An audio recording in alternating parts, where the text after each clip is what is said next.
Start. चिकित्सा विज्ञान के स्नातक पाठ्यक्रम के लिए आयोजित राष्ट्रीय पात्रता और प्रवेश परीक्षा यानी नीट में धांधली के आरोपों को सर्वोच्च न्यायालय ने गंभीरता से लिया है। उसने राष्ट्रीय परीक्षा एजेंसी यानी एनटीए से इस मामले से जुड़े सवालों का जवाब देने को कहा है। दरअसल इस बार की नीट परीक्षा के नतीजों में कई तरह की विसंगतियां देखी गई हैं। जब परीक्षा ली गई तब बिहार और राजस्थान के कुछ केंद्रों पर गलत पर्चे बांट दिए गए थे। बाद में उन्हें दुरुस्त कर दिया गया। तब विद्यार्थियों ने आरोप लगाया था कि पर्चा फोड़ हुआ है। परीक्षा रद्द कर दोबारा कराई जानी चाहिए, लेकिन एनटीए ने इससे इनकार कर दिया। उसका कहना है कि तकनीकी गड़बड़ी की वजह से गलत पर्चा बट गया था। फिर नतीजे तय तिथि से 10 दिन पहले ही घोषित कर दिए गए। नतीजों में 67 विद्यार्थियों को पूरे 720 अंक मिले हैं। यह पहली बार हुआ है। एनटीए का कहना है कि जिन विद्यार्थियों को देर से पर्चे मिले उन्हें समय की हानि होने के चलते कृपांक दिए गए। उसका क्या आधार है यह भी स्पष्ट नहीं है। हालांकि एनटीए अब भी अपनी बात पर कायम है कि पर्चा फोड़ नहीं हुआ और न गलत तरीके से किसी विद्यार्थी को अंक दिए गए। परीक्षा में पूरी तरह पारदर्शिता और शुचिता बरती गई है।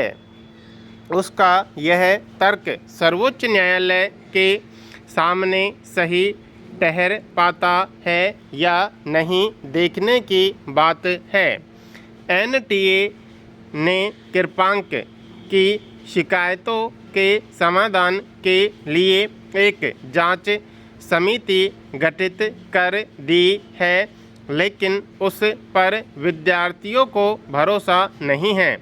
दरअसल चिकित्सा पाठ्यक्रमों के दाखिले में धांधली की शिकायतें पुरानी हैं।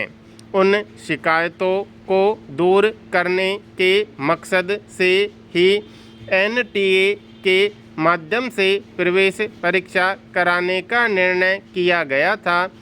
एनटीए की बनाई गई व्यवस्था के तहत नीट की परीक्षा के प्रश्न पत्र देश के सभी केंद्रों पर एक साथ विद्यार्थियों को मिलते हैं। उनमें किसी तरह की गड़बड़ी की गुंजाइश कम रहने का दावा किया जाता है। फिर भी जिस तरह एनटीए की दूसरी परीक्षाओं में पर्चे बाहर निकल गए और कई परीक्षाएं रद्द करनी पड़ी, उससे नीट को लेकर भी आशंका गहरी हुई है।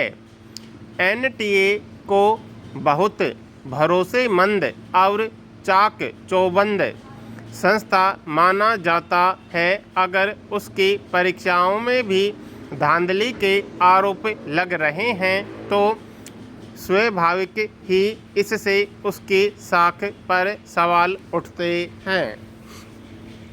पिछले कुछ वर्षों में प्रतियोगी और प्रवेश परीक्षाओं के पर्चे बाहर होने की घटनाएं तेजी से बढ़ी हैं। न केवल छोटे सरकारी पदों के लिए बल्कि राज्यों के लोक सेवा आयोगों की परीक्षाओं के भी पर्चे बाहर होने की घटनाएं हो चुकी हैं। उत्तर प्रदेश, बिहार, राजस्थान, मध्य प्रदेश, उत्तराखंड में अनेक प्रतियोगी परीक्षाएं इसीलिए रद्द करनी पड़ी कि उनके पर्चे परीक्षा से पहले ही बाहर निकल चुके थे। इसे लेकर पहले उत्तराखंड सरकार ने कड़े कानून बनाए, फिर केंद्र सरकार ने भी कानून बनाने की घोषणा की। नकल माफिया पर नकेल कसने के लिए हर सरकार कमर कसती दिखती है, लेकिन नकल कराने वालों के हौसले पस्त पड़ते नजर नहीं आते। परीक्षाएं रद्द होने से बहुत सारे विद्यार्थियों की मेहनत पर पानी फिरता, उनका मनोबल टूटता और पैसे की बर्बादी होती है।